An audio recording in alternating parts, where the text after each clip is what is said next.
wonderful science fiction theater of the imagination proudly presents Extreme Gravity, the new radio play written by J.D. Evans Jr., starring Elvis D.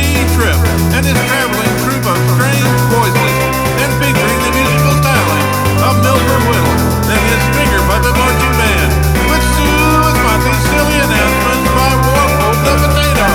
We continue with Chapter 22, Darla Trivit's Dream.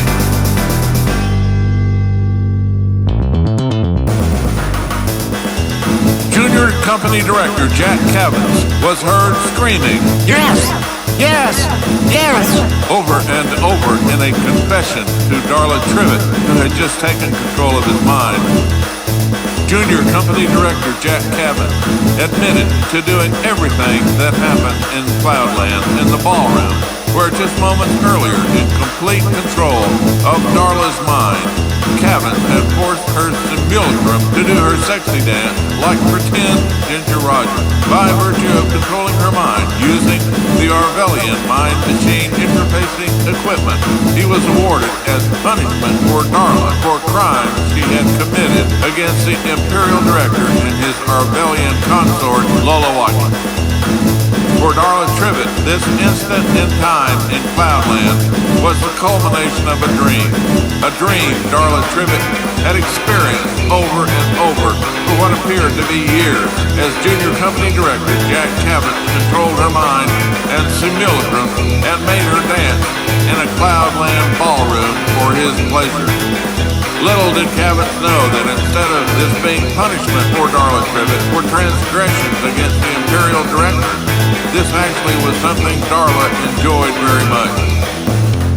Before abandoning her body and becoming a braino, Darla Trivit had danced and danced and danced every spare moment she could find. But now, instead of being controlled by Junior Company Director Jack Cavins, it was Darla Trivit who was in control. And she was enjoying being the controller. Who's the boss now? The Arvelian mind machine interfacing equipment experienced and analyzed every thought and emotion Darla Trivit was having and worked diligently to create the illusion that whatever Darla imagined was not just an imagination but also a realization.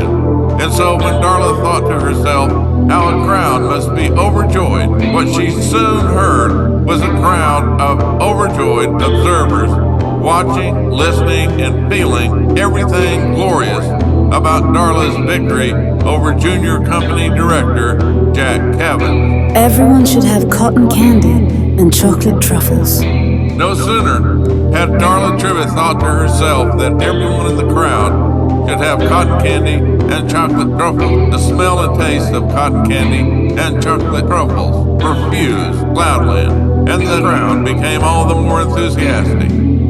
Bearing in mind that Junior Company Director Jack Cavins had not physically tortured Darla Trivit, but instead emotionally punished Darla by making her lick postage stamp while dancing the night away in Cloudland, Darla Trivit felt entitled to a little payback, which she enacted on this simulacrum of Junior Company Director Jack Cavins, who like her was a braino, a brain living inside a mirrored plastic sphere, which looked like a giant soap bubble and was the home and protective environment of the brain within, the brain which once had a human body.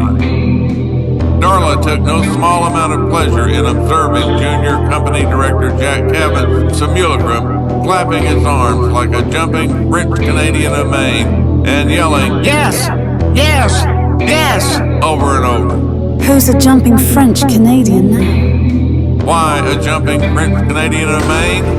Nobody understood, even pretend Professor Sigmund Freud. Yet this was the revenge and punishment Darla Trivit felt and enacted on Junior Company Director Jack Cavins for making her lick postage stamp and dance the night away in Cloudland for what appeared to be years and years, even though in relativistic time it was only a few milliseconds.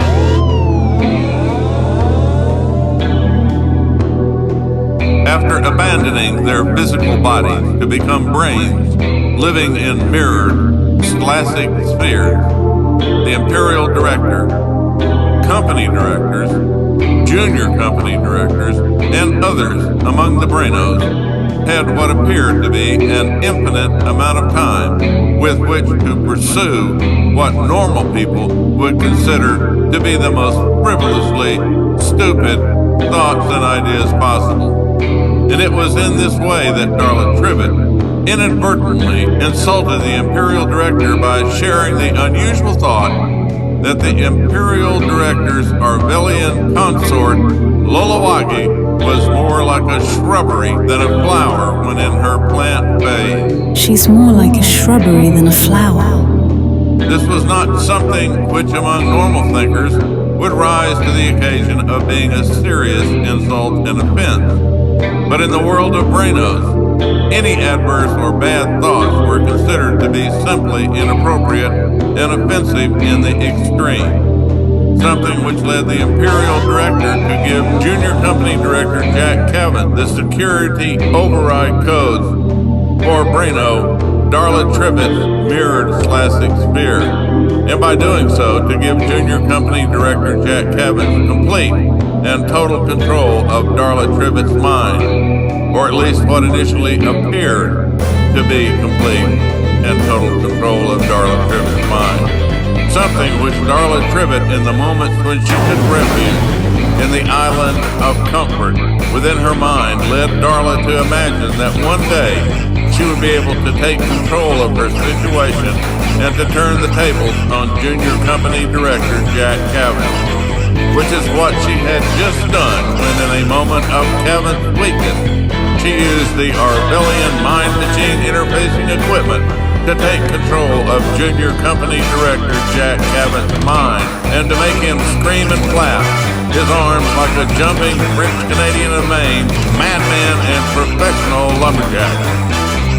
This was possible because the Arvelian mind machine interfacing equipment required there always to be a dominant mind in control of it.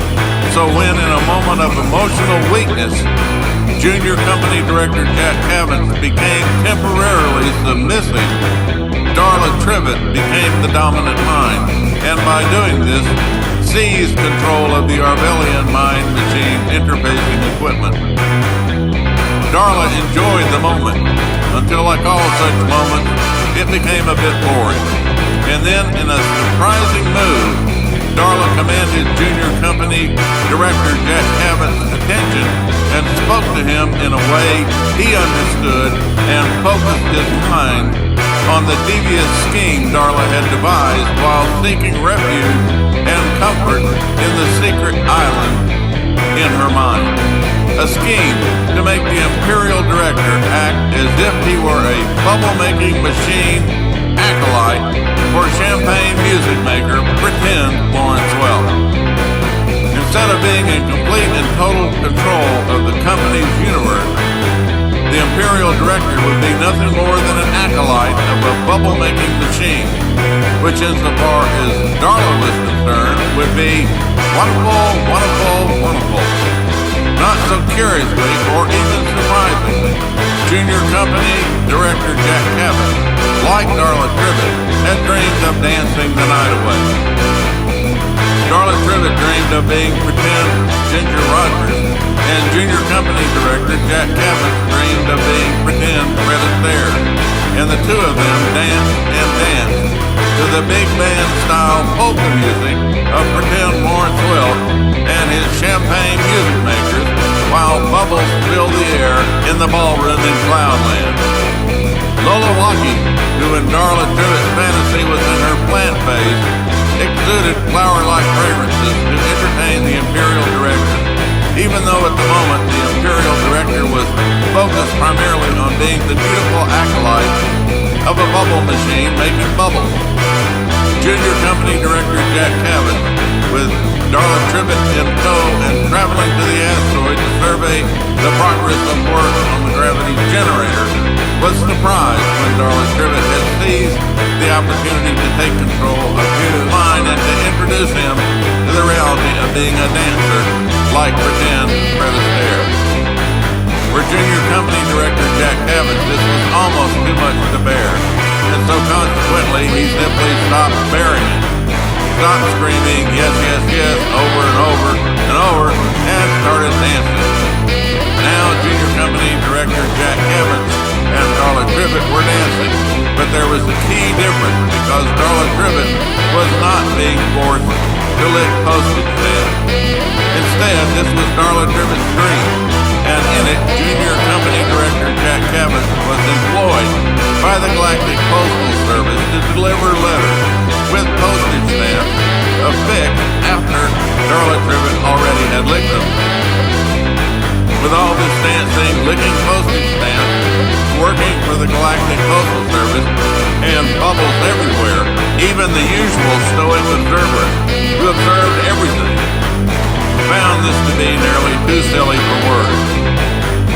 Also observing this was help from a bowl of apple slices and the mind of Bucky the Little Mutant Raccoon, Melvin Pimple, not his real name, who was relaxing at the Drake Hotel in Chicago in a Victorian claw tub bubble bath amidst an armada of ships and a yellow duck, thought to himself, this has got to be the silliest thing I have ever experienced. What a bunch of goofballs.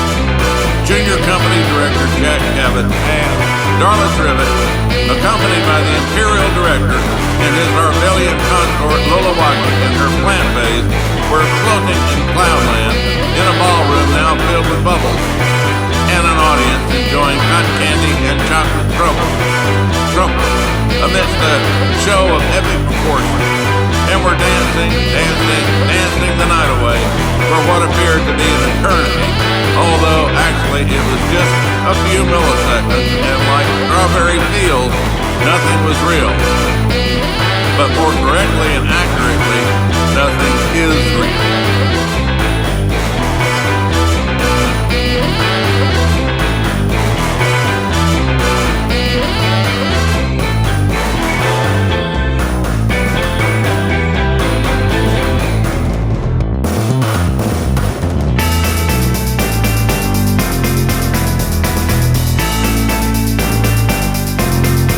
And thus ends the 22nd chapter of Extreme Gravity, Darla Trivit's Dream.